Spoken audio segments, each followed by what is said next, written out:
There is such a delicate balance between the path of non-duality and humanness. Both are necessary to evolve spiritually, but I want to address something today that, in my opinion, is not being addressed enough and is really potent in this time frame, as it was also in the 60s a potent theme. In the 60s, a lot of people um, wanted to break free from that old conventional way of being, from the heaviness, from the low frequency their parents came out of in the 40s, in the 50s.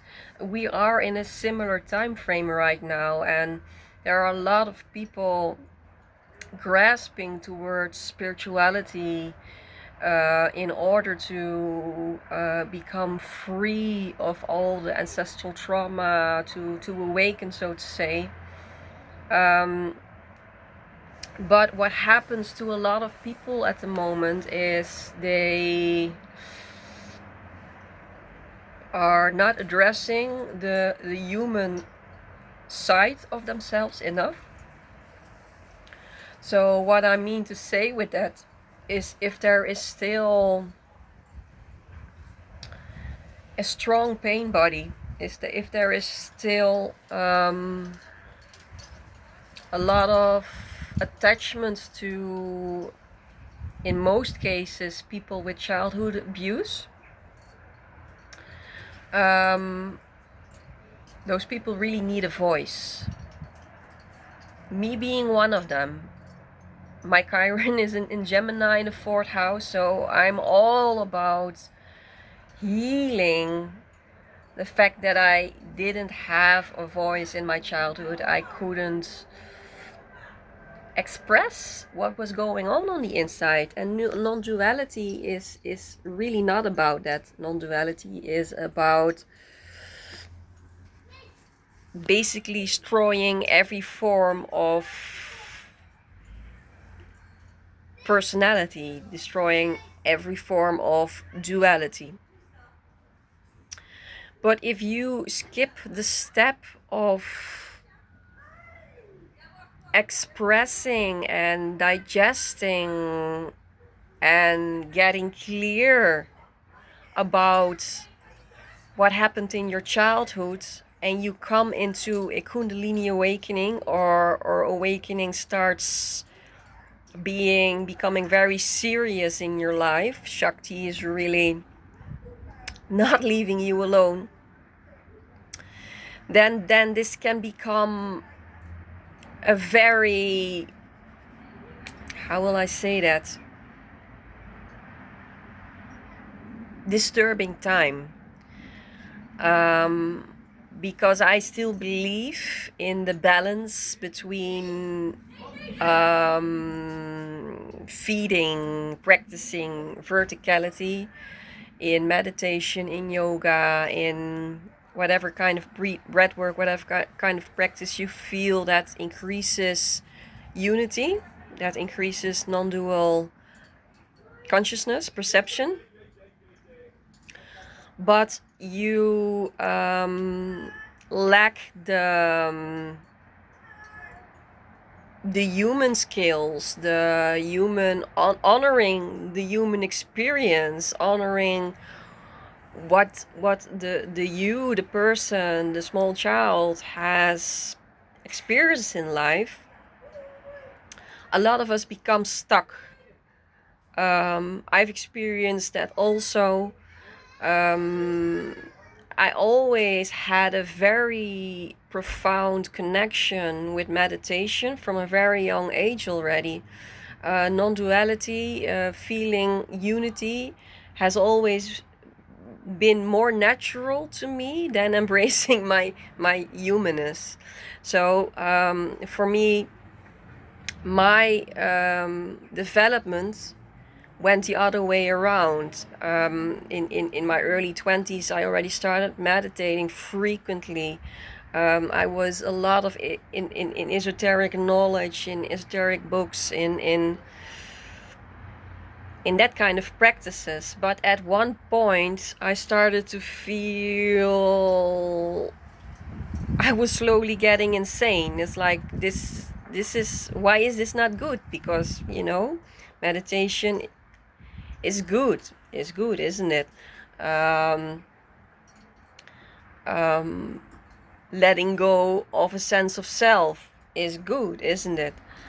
Yeah, but if you have a very already open connection to the universe because of abuse, and you see that a lot in people who have undergone either sexual abuse or childhood emotional abuse or physical abuse or all of it. Some of them are exceptionally perceptive to receptive to energy, because they did not have the opportunity to form a healthy self, a constructive self, an organized self, a stable self. So if you go from that state of being directly into non-duality, so to say, there is a vital step being skipped. And we've seen that in the 60s, people gone completely nuts, couldn't return to any form of mental health, because they dived directly into LSD, meditation, finding gurus. Um, in other words, skipping the vital step of try to first honor and know who you are as a person. Know who I am as a person, Bo.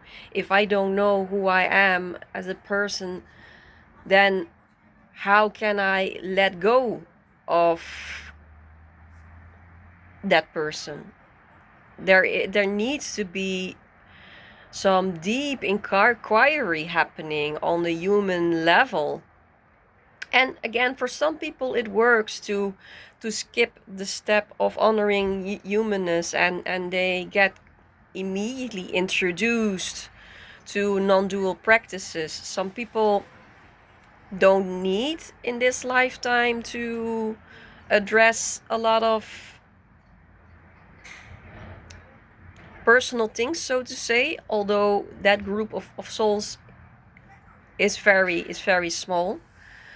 Most of them, and in this time frame we see the same thing happening as in the 60s.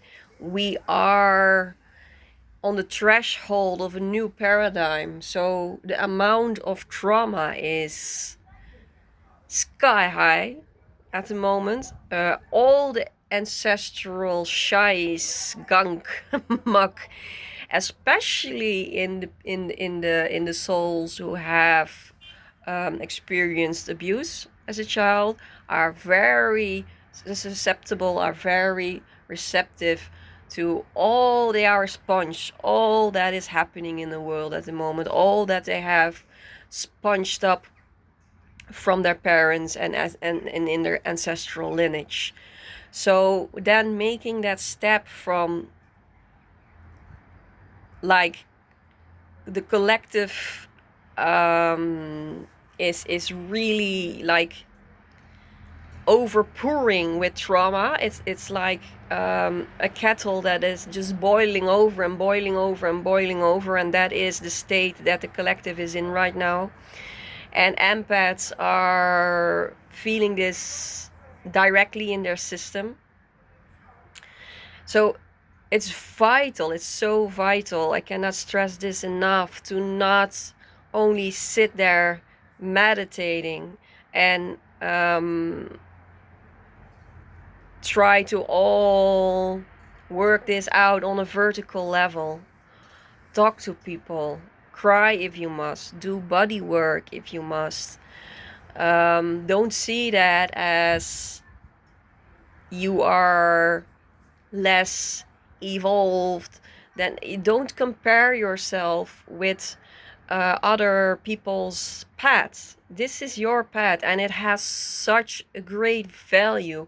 I don't understand why we always devalued the component of our humanness, because that is the highest spiritual consciousness you can ever embody, becoming a human, and that is also the most missing ingredient. Haven't we learned from institutions like the Catholic Church, other kind of religions, where only the highest chakras are being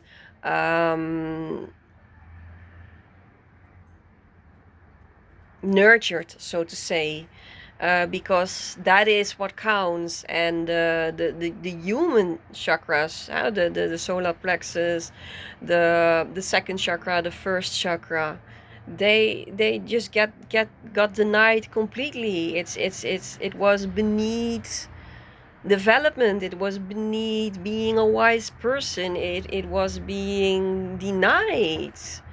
And we see this also happening in the spiritual community right now. Our humanness, in a lot of cases, is being denied. It's toxic, it's traumatizing, so you add more trauma to the trauma you already have. Know yourself in this, know what you need in this time frame. And if that means you need to step out of meditation for a while and really go deep into your humanness and honor your humanness, and talking about the stories that you never got to tell because you got muted, because you got silenced too often, then that is the most healing path to take right now. Much love.